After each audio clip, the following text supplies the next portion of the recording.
because again the deck is very slow and clunky, and you do need turns where you can sort of have that instant response, right? And not say, oh, I play a 5/5 and pass and hope that's enough. Like, you could rush, get some value trades guaranteed, and so on. So I do actually like the way Viper's approached this, but we'll see if it pays off for him in this match as we do dive into game number 1 with Viper on that N'Zoth Paladin and xBlyzes on the Rush Warrior. And already settled xBlyzes. Look at some of the pretty powerful cards in that opening mulligan. Yeah, I was going to say, what if that slightly unconventional hand was just the nuts? Because it's all banner minions, right? As I've started calling them for the last 3 weeks. I don't know where I have noticed that. Yeah, things that must be killed being the meaning of that statement, right? And Paladin really struggles to do that. They don't immediately impact the board from off-board early on in the game, which you can see xBlyzes immediately abusing that fact here, right? Coining out the parade leader, knowing that it can't really be answered. Unfortunately, though, for him, first day of school does have the ability to solve all issues for Paladins, and here, even though it's not a perfect answer, being able to preload a Spy Mistress here is very nice to be able to make this 1-2 trade. I think Viper will also be considering maybe what Righteous Protector looks like with Abusive Sergeant in hand, being able to trade up in certain positions if there's no rush minion to be immediately added to this from xBlyzes, but I think since it was coined out, you're expecting the bumper car follow-up more often than not. Yeah, I think there might be a chance that just Spy Mistress comes down this turn, honestly, yes, just to not really give xBlyzes any advantage. And I do think this is one of the flaws of this Paladin, where this is how you want it to work out in a matchup such as this, right? You get the first day of school, great, you have options in the early game to be able to keep up with Warrior, but a lot of the times you just don't draw the early game, you draw like 3/6 drops and then you're dead. So we'll have to see if that pays off for Viper so far. What are you chuckling about, Sol? I was just laughing because based on one turn of xBlyzes playing against Viper, he already looked bored. Like, Viper roped turn 2 and xBlyzes already had that face like, oh, come on, just play your 1-drops. What are you doing?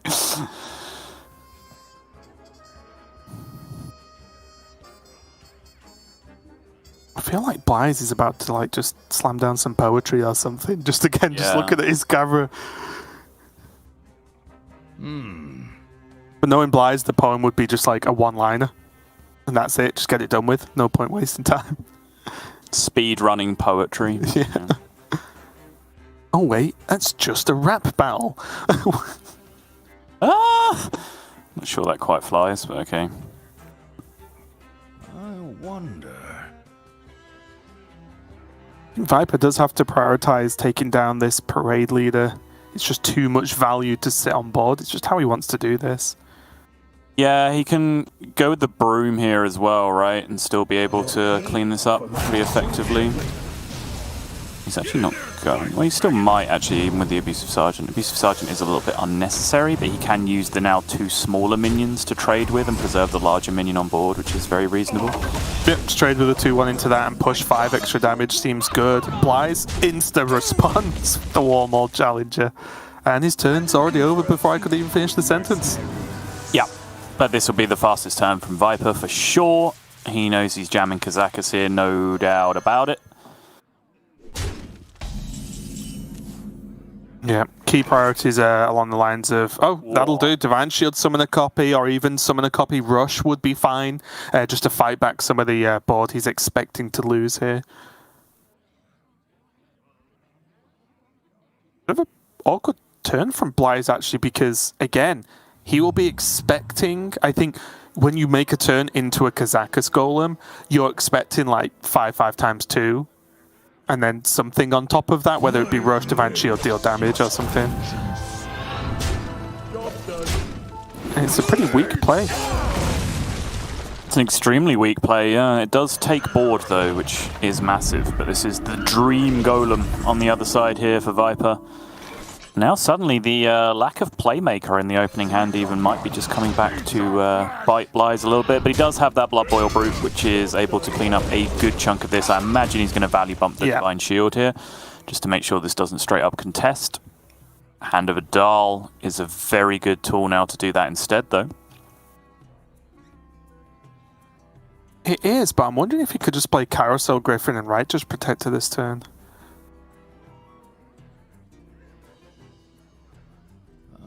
It's possible. So you know that there's double Dark Moon Rider in hand, right? So your opponent will be able to go double Dark Moon Rider into the Righteous Protector, trade 5/3 into 5/5 Golem, and then have 4 mana to contest a 5/5 Divine Shield. Yeah, it's probably not going to end up that badly for you, right? You will certainly still be ahead at the end of the turn, so it wouldn't be that bad. I think this Hand of Adal is just far too juicy, though. Oh, well, now it's Righteous Protector. Conviction, go face. It's a lot of damage. It is a lot. In that world, does the Blood Bowl Brute often go into the 7/10, or I guess 10/7? Sorry, at that point. Anyway. I mean, it's not even easy to find the cards that you'd need to be able to clear the 10/7 at that point. Looks like Viper's holding back, though, especially if he's hero powering first. Yeah, yep. Yeah, if he's take the trading. value line. Imagine we'll see the Rakara here. Clean up on board.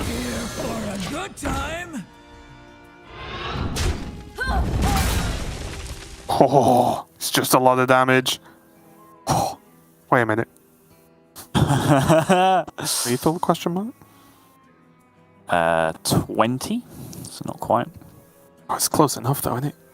It's surprisingly close. Well, especially when Alex is in hand. Like, yep. I mean, he's a couple of turns away, but it's not like Warrior realistically gains a ton of armor, right?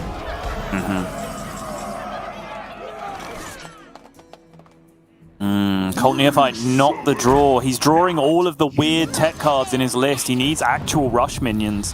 If he were able to pick up a couple of rush minions here, he'd be able to defend against this board quite nicely. And Viper's kind of running out of steam here. If he doesn't get another secret to activate that Northwatch Commander or another Hand of Adal, something to keep restocking, he could have lost a grip on this board quite rapidly. But as it stands, it looks like he's going to be okay because xBlyzes just doesn't really have the opportunity to respond right now. Yeah, and now he can just play Commander, Conviction, Broom, put the Commander into the Taunt and push the 8 to face, and then just Alex next turn, right?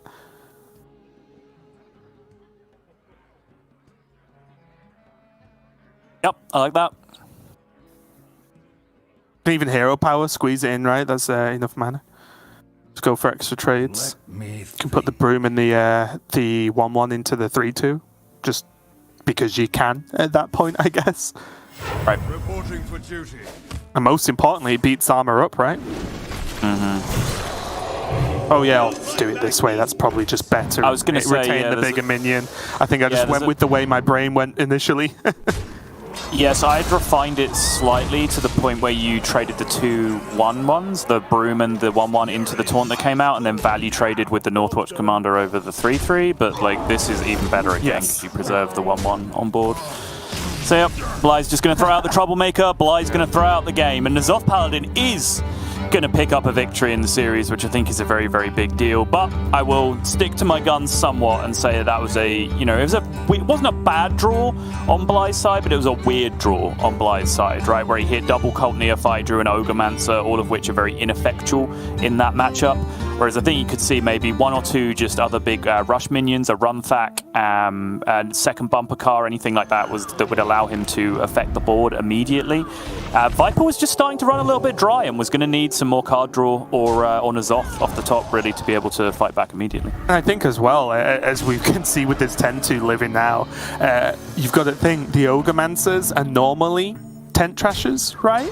And that would have made a huge difference in the game. But yeah, I think xBlyzes didn't draw enough of the Rush Warrior things. If you got to do some of the Rush Warrior like strong things, then that game would have looked a little closer, a little bit more even, I think. But you do see from that kind of game from a Viper that there is an element of power in this deck, right? Whether you think it's trash or not. Like, just dropping big minion after big minion, having the conviction there for just 1 mana fireballs most of the time it works out as. And like I say, those Brooms, I just think, are a great addition that haven't really been in the previous versions of this Paladin list up until super recently, and you can see why, right? It just allows you to utilize these big clunky minions in a little bit of a more streamlined fashion. But we are moving swiftly on to our game number 2, and it's going to be the Warrior once again for xBlyzes, and Viper is going to be on this Rogue.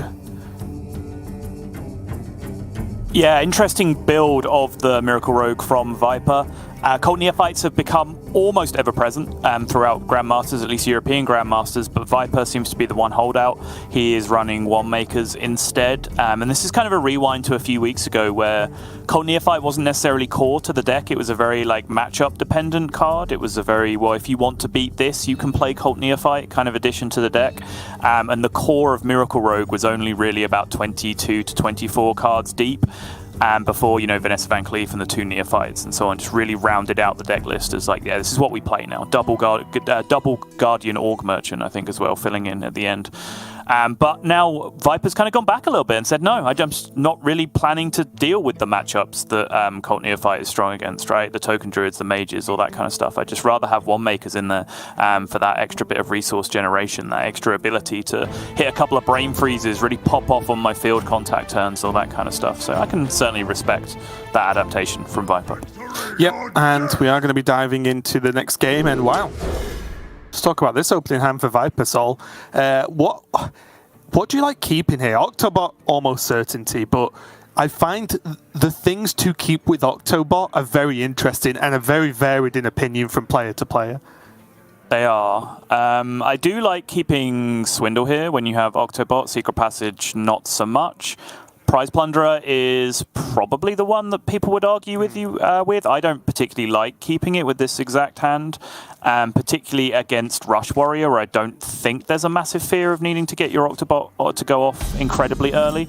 And because you're keeping Swindle, I really want a mulligan for Foxy Fraud in that position as well, right? Like, I kind of want to push for the Dream, particularly because it's a bad matchup, right? It's Rush Warrior on the other side, so I want to have the absolute nuts in my opening hand. I want Octobot, Swindle, Foxy Fraud, Kazakus. Just give me exactly that hand and I will mulligan for it.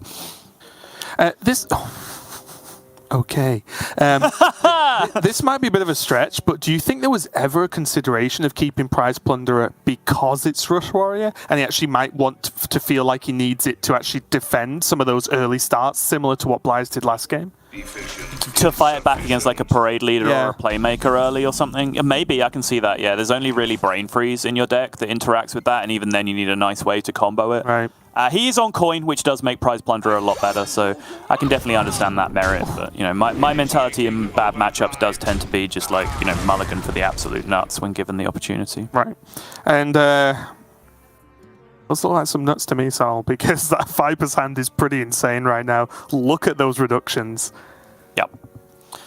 Yeah, obviously this is the Dream, right, where he now has a 0-mana Prize Plunderer on top of also having Foxy Swindle without really mulliganing that hard for the Foxy Swindle. He can actually fantastic. Kill this Challenger this turn, right? If he wants to commit both Plunderers. Yes. I think he's going to Foxy Vanessa here, though, which is pretty interesting, because that gets him a Warmaw Challenger of his own, which is pretty sick. But with double Plunder at 0, he can just go, yeah. Give me that. Not what I want. Going to choose to spend his mana with Tenwu instead, which is very nicely done. He has also just rolled on into that Kazakus as well for turn 4. This is actually the exact nuts that I was describing at the start of the game. So Viper's in with a real good chance here, but yeah, there it is. He suddenly sees that chance evaporating. I'm looking for a few good. Yeah, I guess now like the game goes back to being even-ish as opposed to Viper just steamrolling, which is still not a bad position for Viper, especially as you mentioned. He is sitting on that Kazakus he can drop out now. Hopefully he managed to dig himself a nice golem there. Let's have a look. Divine Shield, deal 3 to 2. Not terrible, honestly, versus Warrior if you can't get the 2 of. Yeah, not terrible, but a little bit short of being the absolute nuts that he hit in the previous game with Divine Shield to summon a copy. You can kind of see already, deal 3 to 2 is not usually a very good spread of damage against Rush Warrior. Looking at the board that you're dealing with right now, Rush deal 3 to 2 can sometimes get there, but if you don't have that Rush as well, it tends to be a little bit ineffective. He does still have that plus Plunderer and Shadow Step Plunderer. Yeah, that's fair. Which helps, but again, it's not perfect. It's not like a nice big clear when he's ahead at that point. It just stops him getting completely run over at this point. Yeah, because of the way the board lines up, it's almost better to... I think it is actually better if you're going to do that to just go Golem, step the Golem, and then just play the Prize Plunderer once, right? Because you need... Sure. You just need one Plunderer to deal 2. The first Plunderer doesn't actually achieve anything, but I think either way, it's a bit wasteful. And I kind of like, yeah, just saying, play your guy, deal some damage, just play it as a 5/5 Divine Shield, which is fine. You know, you do this with Carousel Griffin in the other deck, right? So why not do it here?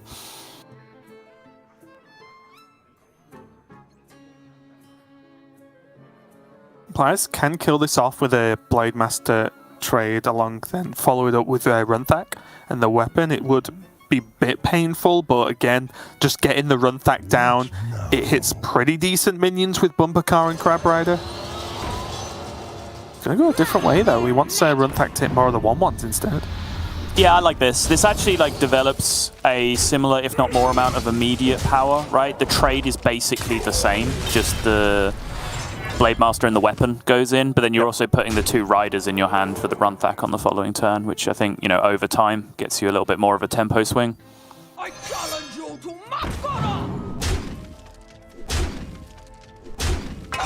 You just see how bad this matchup is, right? Like, Viper had the absolute nuts, and it just took 1 card in Bly's hand, and it just all evaporated so fast. And now, yeah, how do you even fight back against this? It's disgusting.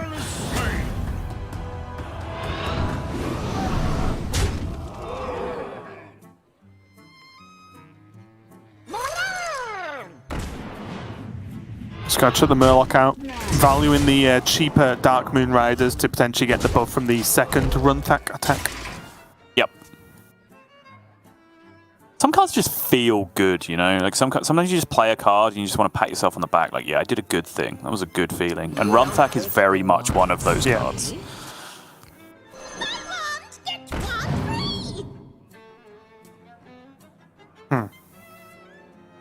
Flurry is fine, but again, the problem is fine good enough, right? I guess it's another proc for Plunderer this turn, then with Shadow Step, but the real problem for Viper is all of these discussions we're having about his options are hyper defensive, and there's just no aggression in sight. So unless Blyze like draws nothing for the next turn or so, there just won't be enough room for Viper to actually fight back and actually try and win the game, I think.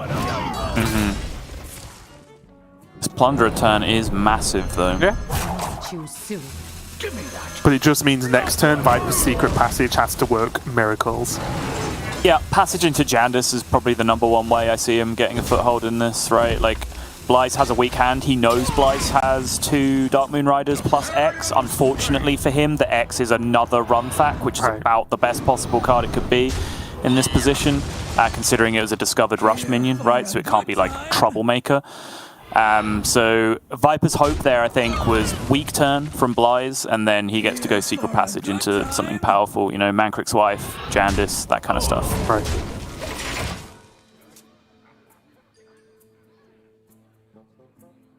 Oh, okay. Fine. Yeah, definitely not bad. He gets to do kill one of these minions off.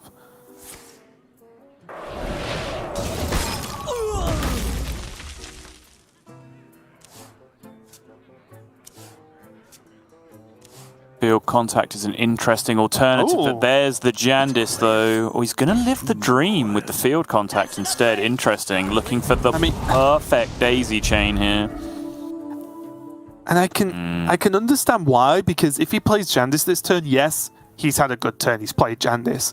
But his hand is pretty much empty then, and what top deck actually helps him at that point? So Viper, I think, is going for more of a long-term Twilight plan. Runner or something, Raven. Like, you're not thinking hard enough. I never think hard enough. That's fair.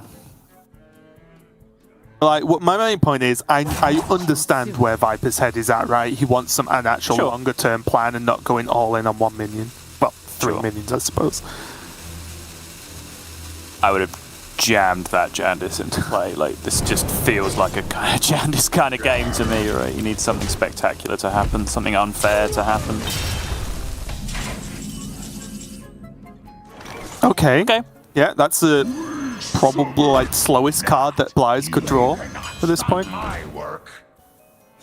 And it's a huge upside again because xBlyzes has not drawn a rush minion here. It means that the field contact gets to live. And now Viper does get to pop off again with the field contact. And this is very much the upside of his line of play. Well, there's pop off when there's just Alexstrasza in the Ogre. True. Which I think is better, right? Because all he's going to do is fill the board of 2/2s if he does anything else right now. So I think he just Alexes the Ogremancer. We say fill the board with 2/2s. You don't, like, he doesn't draw spells. If the miracle happens, it's probably only 1 or 2 2/2s that appears in comparison to all of the Battlecry minions that he ends up playing. So I think it's a little bit closer than that, but I do agree with you. Yeah. I think I do like the Alexstrasza coming down.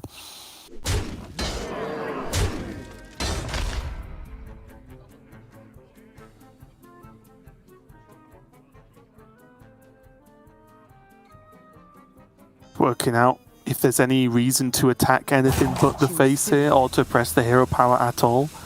Yeah.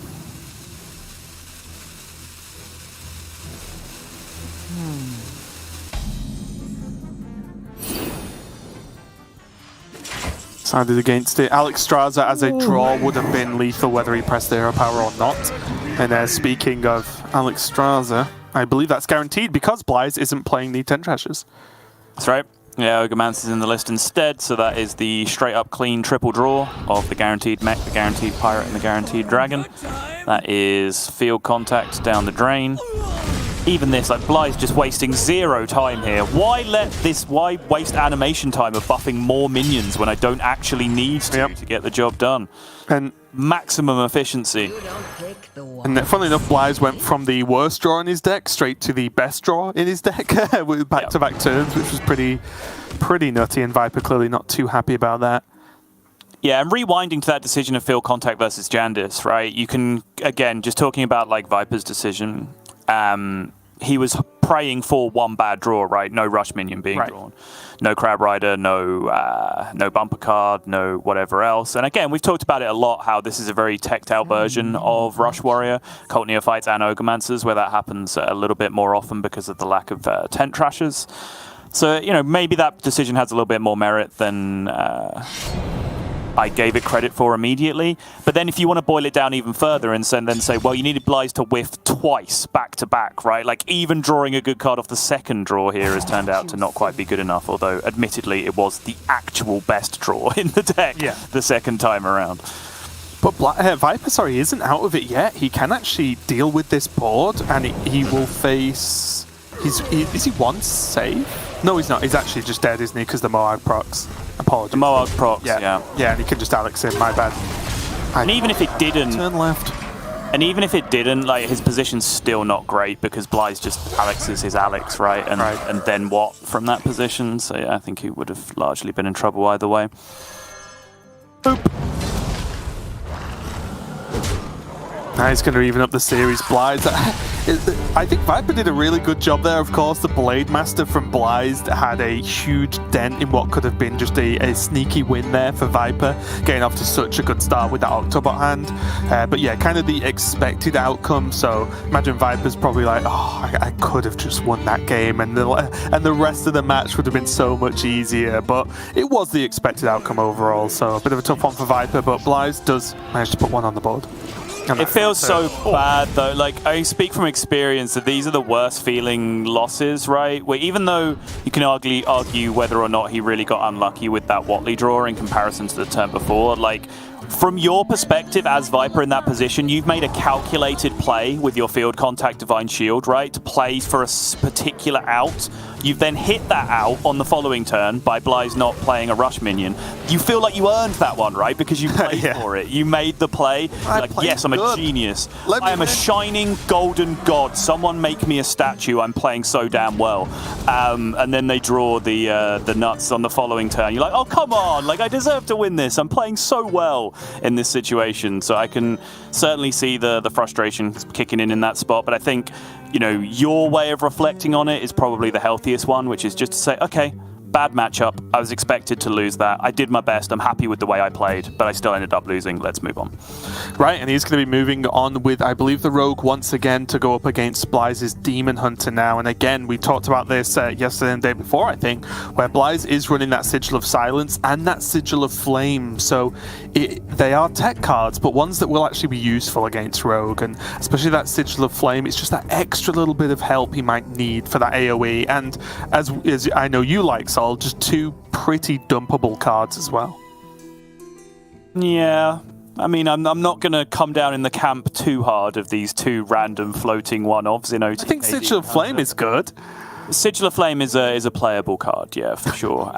We saw it previously. Shining recommendation from Sottle. You are a playable card.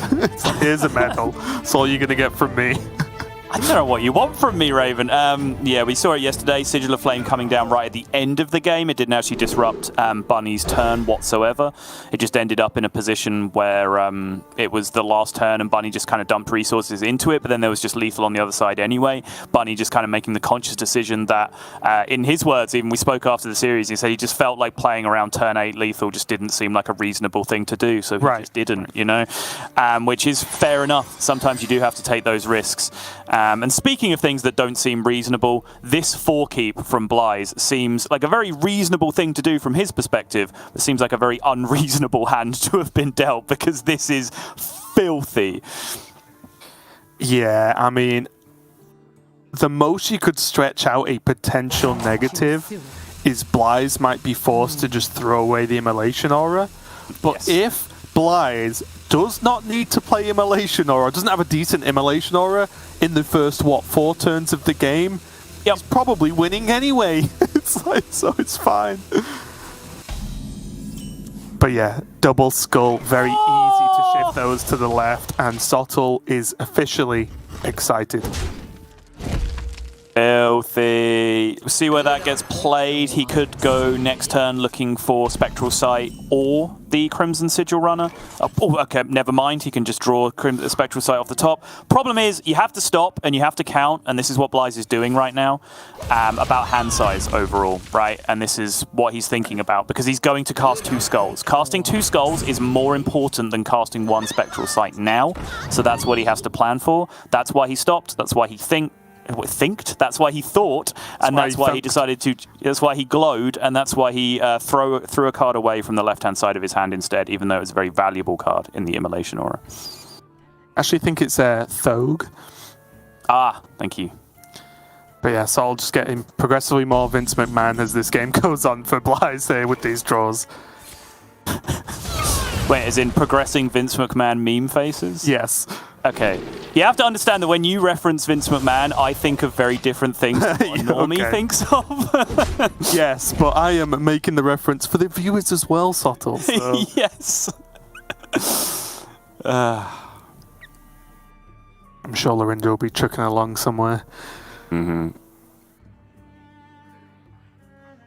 And is this just likely to be the coin skull next turn? Is there anything Viper could even do to disrupt that, especially without Neophytes? Without Cult Neophyte, yeah, that's the brutal thing, right? We haven't even really talked about it.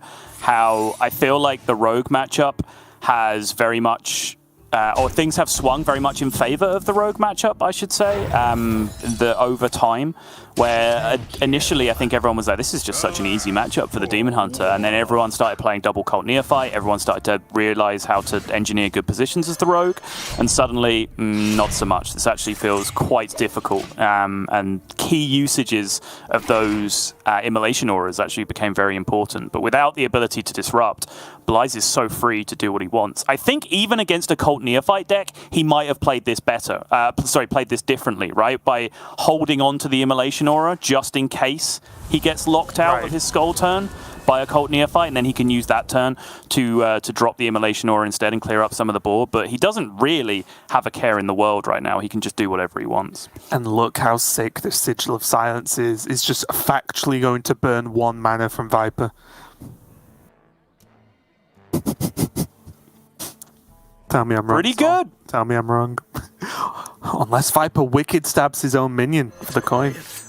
We also burned up to 3 mana for xBlyzes because it came as a discounted card off the Skull of Gul'dan. So if you want to talk about... Not choosing to believe that. Okay.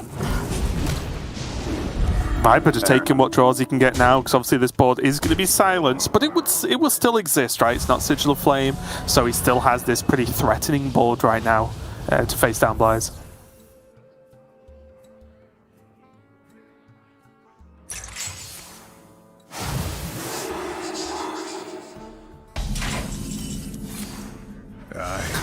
Okay. This is the potential dead turn, though, for xBlyzes because of the gap, because he went coin skull with the discount. He now has the potential dead turn. Yeah, I was going to say, it's very important he kills. Oh, okay. I thought he was going to kill the field contact. We can see now Viper could Shadow Step it and go off. Yeah. I'm actually really surprised he just went face there. Mainly because I just feel that, does Demon Hunter need the damage, especially if you rock in 2 skulls so early in the game? Well, yes. I will still say it's relevant because it's not like there's already a discounted Moarg in hand. Right? In fact, there are no discounted combo pieces in hand as it stands, so I think chasing the 24 breakpoint is still a very reasonable thing to do. On top of which, he played Sigil of Flame this turn, right? So xBlyzes letting Viper just cycle through his deck and play all his Prize Plunderers and Foxy Frauds and whatever else, I don't think he really cares, because it all just gets blown up at the end of the turn anyway, outside of Guardian Orc Merchant. Sure. That's fair, that's fair. I think it is a trap I find myself falling into a lot as Demon Hunter is, I still don't quite respect that, not even the level of AoE, but also the potential level of a heal turn you could have, right? And just kind of negate all this damage anyway, so why rush to remove it all now?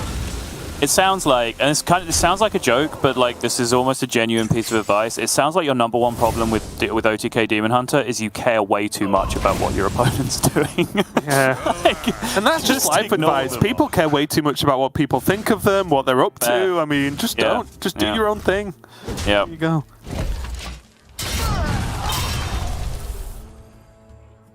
Waiting for the future where Sol has some kind of talk show where people phone in with their problems and he explains them by likening them to Hearthstone archetypes.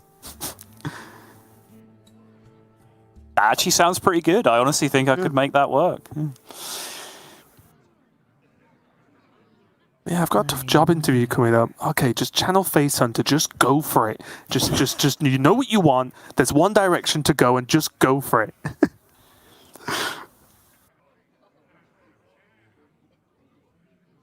Make sure you weave in those hero powers. What? Whoa, too much, sorry. Weave in those job applications.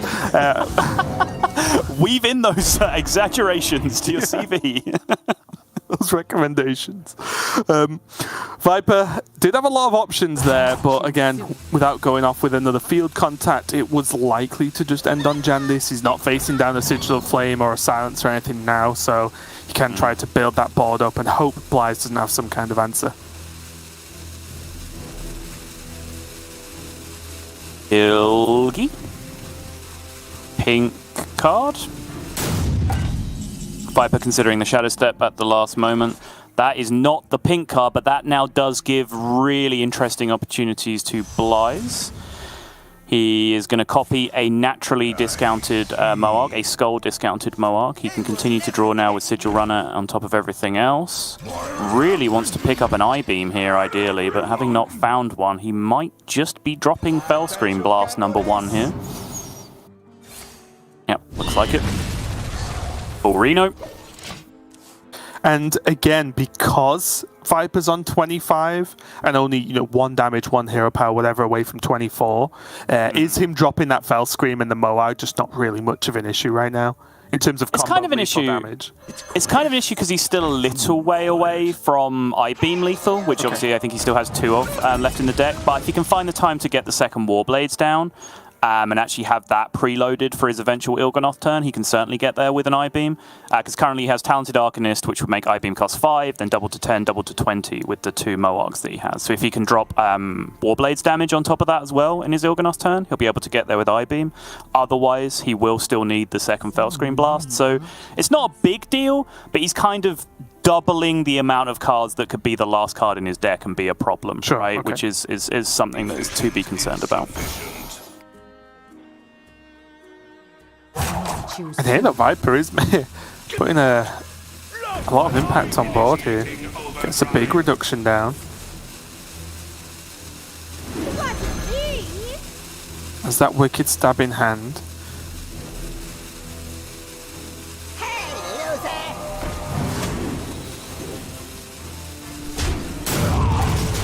It's a really tricky turn, and I don't know.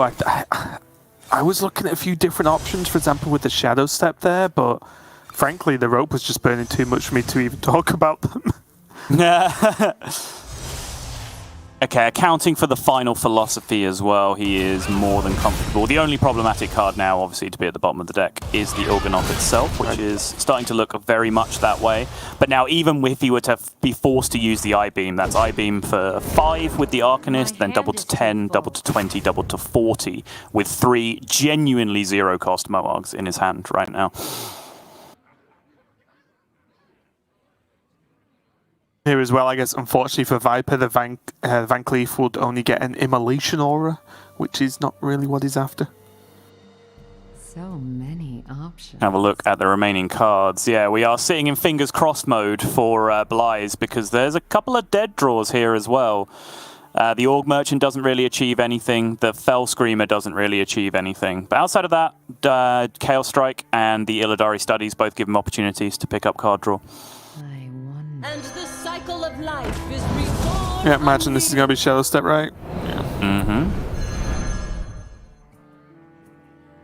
Which Xbylyzes should be okay with because he still has a I-Beam that he's free to use for a good chunk of healing.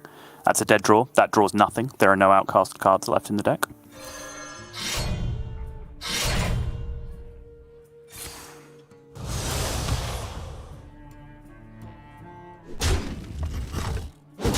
A nice bonus there for Xbylyzes that he can actually just swing with 2 of these Eldrazi Warblades if he needs to heal up again, because he's expecting more Alexstrasza shenanigans next turn, right? He is also rapidly counting the damage remaining in the deck. Both Shadow Steps have gone, which reduces the damage. So if there's Alexstrasza Tenwu, there's 16. If there's 1 Wicked Stab, that's 22. So Xbylyzes might just feel like he is safe to hang out here on 24. But he does have to consider additional implications, such as the spell damage from that Blood Mage Thalnos in hand, perhaps even a spell damage Golem coming down to add things, depending on what's ending up being discounted here. So he is, in the end, just going to drop the I-Beam.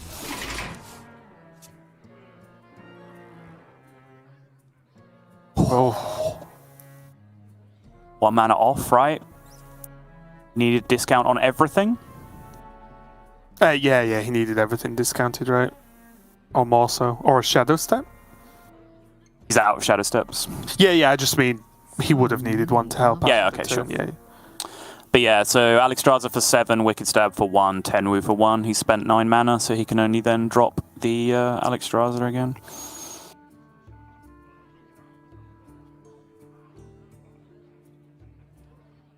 Gonna do the... It's kind of tricky, right? Because I'm guessing he does he want to leave a minion on the board at the end of the turn? I mean, I guess he has to. Yeah, I don't think it really matters too much in the long run either. He could actually go for Vanessa and I-Beam now, right? Yeah. Pretty nice.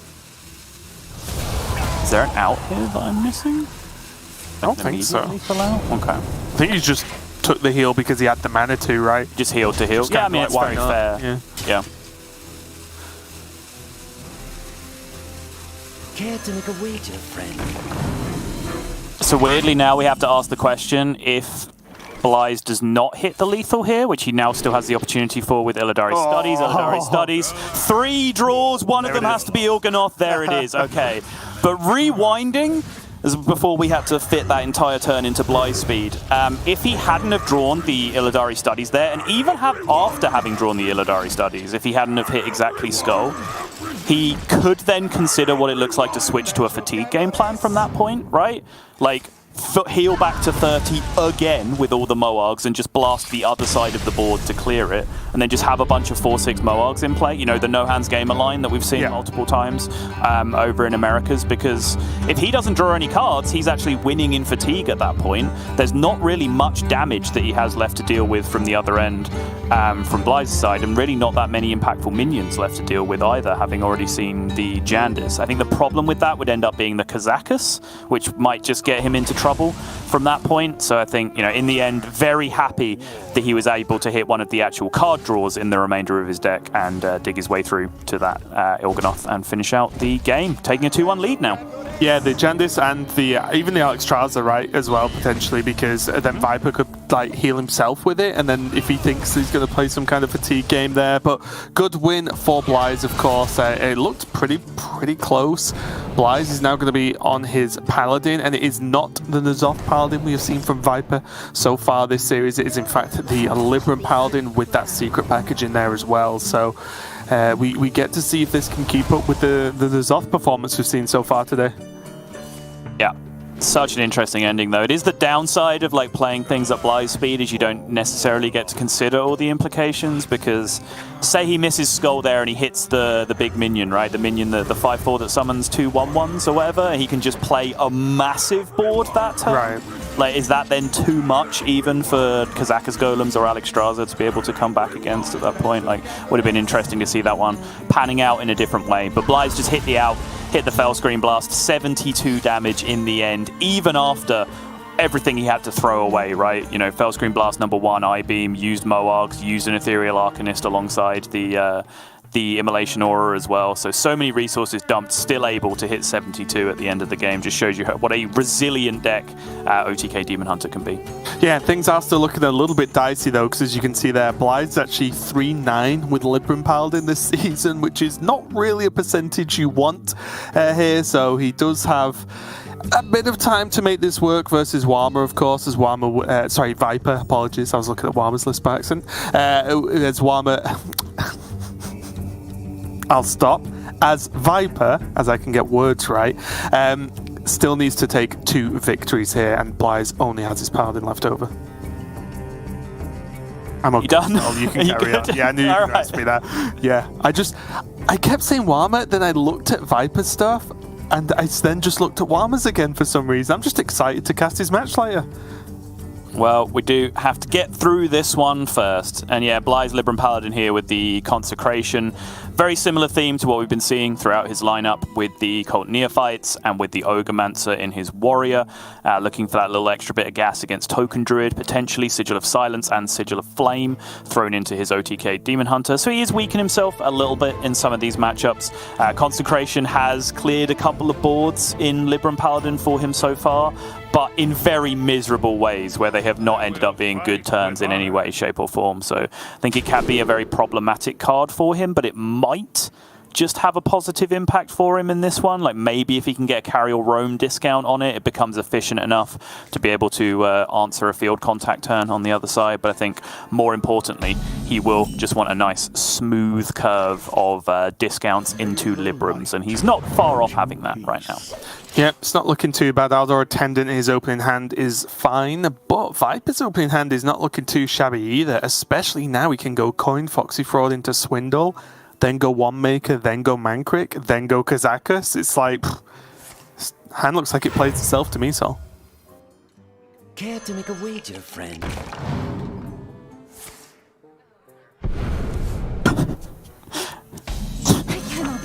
The Outdoor Attendant is already in play from XBlyzes' perspective, even before the Foxy Swindle had resolved from our perspective, and it looks like Viper may have already checked out of this series in the way he reacted to double Outdoor Attendant there, and I think that would be premature, because currently XBlyzes' hand is completely bereft of value. He needs big cards to back up this amount of discounts off the top, and that is another thing that Libram Paladin can generally struggle with. Gone are the days where if you had double Libram discount plus a Penflinger in your hand, you won the game, and it didn't matter what else. You had to draw off the top, right? Because Penflinger could just start going face every turn and seal things out. You do actually need to draw those big heavy hitters to clutch this one out. Yeah, and Viper's hand is good, right? He still has Man Quick, still has the way to get to the golems. He then has Field Contact, Prize Plunderer, L Secret Passage to dig for stuff.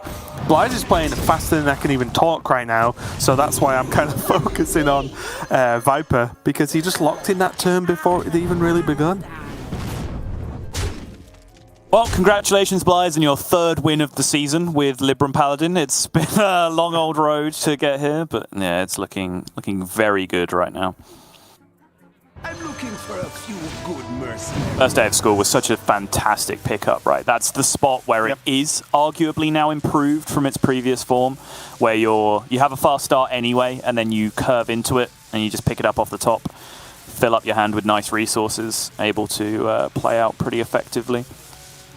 Well, there is deal 3 twice here as an option for Viper. We'll find out if he took it, but looked pretty good to me. Oh, the Talon. Took Rush Summon a copy instead, did Viper, which is fine as well. It's Oasis Surger. It's one of the best swing cards in recent memory in Hearthstone. So picking that one up, certainly no big deal either.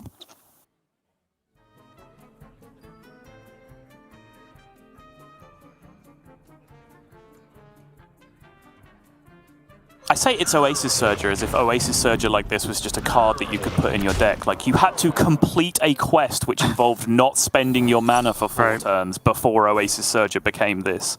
I guess I should put some respect on its name. And also just the fact that Oasis Surger isn't in the meta anymore. It's not, like, playable, right? Yeah. So, yeah. We should do that one day, just start comparing every card to cards that just can't be played in Standard anymore, and everyone will be like, wait, what is it like?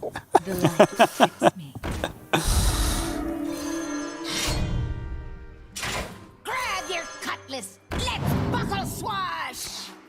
What? Wait, hang on. No, it kind of makes sense, right? Does it? Yeah, his Libra of Judgment will be 1 cheaper now. Okay, sure. And he had the mana to do this turn anyway. Sure. Okay, no, that's fine. All right. I'll allow it. Too quiet. That's an upgrade. Probably. Yeah, I thought the way the mana breakpoints were going to work out initially that he was just like missing a hero power or something. Right. Like, I thought he was just going to float 1 mana at the end of the turn, but that wasn't the case. Okay, picking up Devolving Missiles is not too shabby here. Especially because Viper will know Lady Liadrin is in hand. If he can just get rid of this Libram, that's only... Is it 3 Librams? 4 Librams played? Not a lot, anyway. It's not like a game-winning amount of Librams played. Right. And there's no hopes or Adals that have come down on top of that yet either, so it's not a massively impressive Libram of Wisdom. He instead goes for the Dream with the Prize Plunder and actually picks up the Shadow Step. Perfectly rewarded there for playing out the big plays. Does mean his Field Contact is still going to be dead on board, just to the Libram of Wisdom coming down here, and I imagine Blyze is just going to follow this up with the 4/6.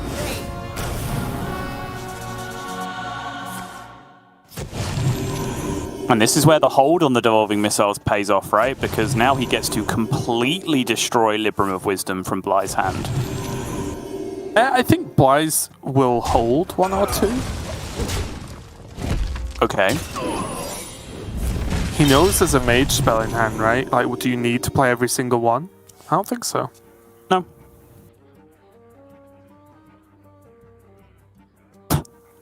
Well. It's still a good devolve, don't get me wrong. This is an entire Choose Your Own Adventures book worth of secret passages here. So I suggest you open one, but keep your thumb in this page so that you can come back to it if there's a random ogre in there that kills you. Oh, those used to be so brutal, those books. Some of them like, I used to have literally is you go into this thing and fall into a pit of spikes and die. I'm like, what? Yeah. I didn't even get an opportunity to save myself. Yep. You're telling me that people who did that just went back to the start of the book and started again? No, nonsense. You all kept your thumb in the page. Yeah. And about 6 different bookmarks. That's a 6/6.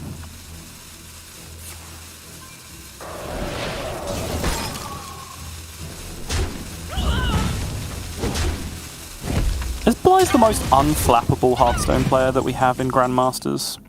We talk a lot about, obviously, his speed, and he does give off this kind of, like, weird wave of apathy, if you will, with the way that he plays. But he never seems to get like salty about his opponent's outcomes, right? He takes everything very much in his stride. I think a lot of people would have reacted to that devolving missiles on the other side. But his brain works so quickly. He's already mapped every potential outcome of every single game he's ever going to play. So he's just like, okay, that was one of the outcomes. It's fine. I knew it could happen. And then just moves on with his day. In 14 million outcomes he foresaw, he got devolving missiled in one of them. And this was it? Is that what you're saying? Okay. Exactly. Care to make a wager, friend? If you know, you know. Proxy fraud and another swindle, though. Not bad for Viper being able to just refill that hand once again. Although, it's getting to that awkward point for Viper where he's nearly drawn like all of his deck.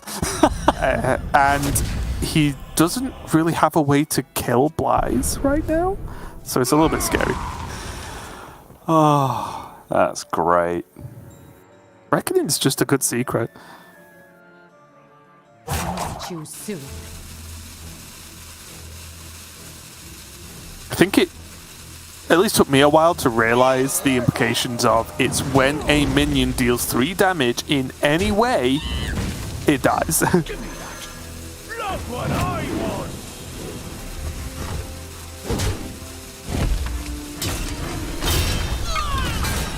This poison from Viper has kind of saved him probably the game at this point with the amount he's face tanked with it, right?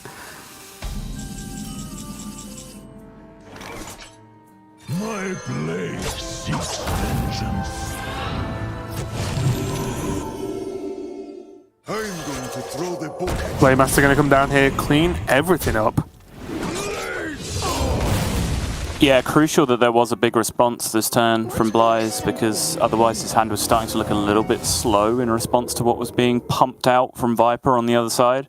See, I told you, you just hit Twilight Runner, is it? Yeah, with the old 3 cards left in the deck. Yeah. Wait. Yeah. Did he have bounced Neru? What makes something real? What?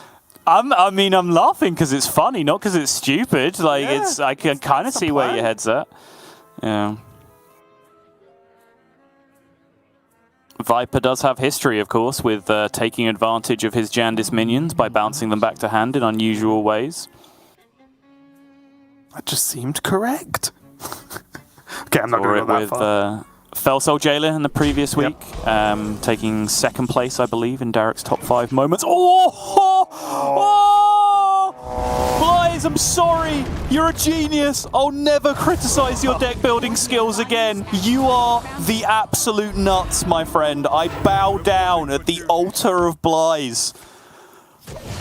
Just draw it at the perfect time, Sol. It's not hard. Maybe you're the one of.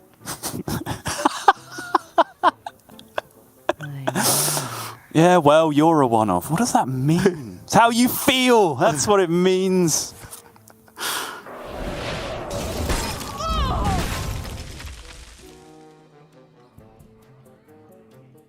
Now, Sol, what kind of secrets does Viper get from ring toss? I know this one. Hang on. It's Rogue Secrets. Correct. I would have loved it if you just ran with it and said Mage. Like, no, you're wrong. Viper now using those wicked stabs just to clean up the board and try not to die. I actually can't remember what the last card was played here. Okay, Libram. It's the Libram, yeah. Oh, first day yet again, coming in clutch in improved form in this kind of spot. Picks up Combi Chow. Elven Archer, though, not really as impactful as he would like it to be here. I mean, look at the difference between that and a Penflinger in this spot, right? Elven Archer's better because it can go face. Only 10 health left for Viper. Might get there. You raise a good point. Divine Shield value trade here? Is that the best thing that you can do with your Guardian Orc Merchant? Blyze says no, he's going to use it to take care of the additional minion instead. Kind of interesting, right? You kill a 1-attack minion or you preserve 1 extra health on your own minion. I know, worth thinking about. But again, you play 1 health minion so the 1-attack minion can kill. Yeah. your own minions and you're pushing the damage, right? So it does make sense, at least from the way I see it from xBlyzes. Yeah, I do think it's interesting though because you can still Elven Archer the 1/2, so it's a 1/1, so there's no value trade, right? It can just attack into a 2/1 at best. Right. But still, that is a 2/1 that's going down, so it is probably better, all things considered, to do it this way.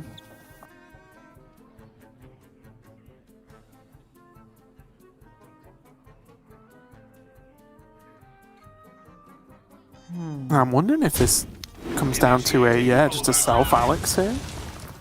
Oh, wait, aggro Alex? Okay. Just relying on xBlyzes not drawing Libram of Judgment here. And xBlyzes drew something. Yep, there we go. All right. Wow. It's going to be the game. Viper trying to get the victory there, but it's not going to be enough. xBlyzes takes the win with his Libram Paladin, helping recover some of those terrible stats he has with this deck, but takes the win there. And yep, Shock Horror, he's already gone. And Viper did not win. xBlyzes won, but he's already turned his camera off. He's so great. He's so great. It's not even turning his camera off. I'm pretty sure he just Alt F4s, like mashes Alt F4 on his keyboard until everything is closed. Like, I'm pretty sure that's the way he actually ends a series. He's already halfway through a ladder game right now. Yeah, it's so great. It's so funny. It's never going to get old. But you see, so we didn't actually talk about this a great deal. We've been talking about the 1st to 2nd seeding, but the opposite is true of 7th to 8th seeding. If you finish 7th to 8th in the league, then you basically get a default loss going into playoffs. And it's kind of, some people might be looking on saying, well, it's weird that xBlyzes seems so invested in this series still. But he, does actually have that outside shot of sneaking his way in to 7th, 8th position with a win today to turn what has really been a fairly disastrous season for him all the way around on his head. So that's why he was still fully invested in this series and still fighting for every opportunity. Yeah, it was a strong win. We didn't really, unfortunately, I guess, we didn't get to see Viper's Demon Hunter, which is a deck I do want to see more of. I do think at least the archetype's got some legs. In the future, we'll have to see how that pans out. But xBlyzes is going to take the win and make that space in the finals there. And it would be, I think, a good recovery for him just in general to, with the little sort of slip up he had a couple of weeks ago now in Grandmasters, to just end the season with a tournament win effectively.